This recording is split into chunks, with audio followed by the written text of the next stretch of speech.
police aide ko siya. Police to. Oh. Kita mo na mga aide ko, ha? Bakit mo naman inaway? Silang dalawa, kami ni Grace dito sa isang kwarto kasi bakit naman nila ayaw tayong magsama sa isang kwarto? Pwede na ba?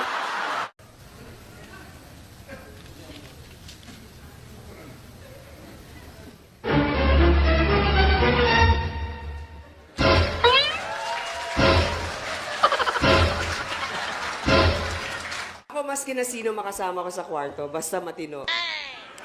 Ako na yun. Gusto mo silang i-greet? I-greet mo. Hiyain mo na. Hiyain na kayo. Ay, walang kumusta kayo.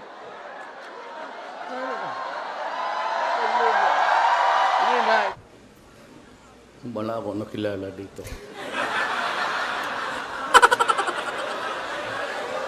Ito. Mukhang talo na ako dito sa butuhan.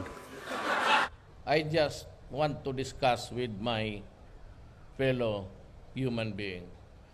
Hindi ako kayong tipong, kami nandito ngayong gabi kasi kami kung manalo.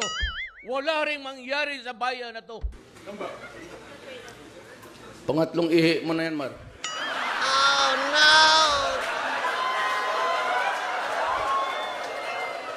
Pagka gano'n, na-nervyos ba niyan?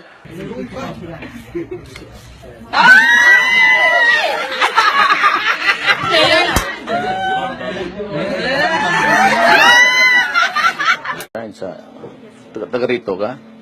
Yes. Pasahin ka sa Davao.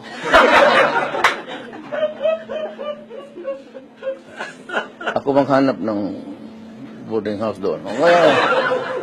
Marojas. Near disaster. 2 words, near disaster. Bakit Marojas near disaster? Mahilig mo siya magpunta doon sa mga disaster. Sa ilang ba? Ikaw ata nagsabi, huwag mong ipapasukin si Duterte dyan. Ngit ulo mo. Malapit. Rendabila. Anak ng... Ano yun? Teka lang. I'm taking this personally. Ano ibig sabihin? One word. If only I did not bring my wife. You're going to retire? What are you going to do next?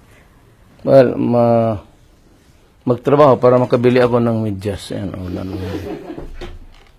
Sir, daguhoy. Mga polis. Mga polis. Kisinan, sir, daguhoy yan. Alam mo anong daguhoy doon sa Visayas Mindanao?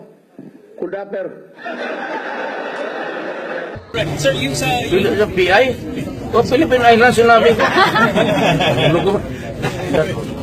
Ginaganong ko lang ba ako? Because I was trying to distribute my salary. Huwag ka mag-ambisyon ng valedictorian sa salutatorian. Huwag may tabo sa buhay mo, anak. Teka, ambisyon ka. 75 lang, presidente ka. I said, I love my country. Period.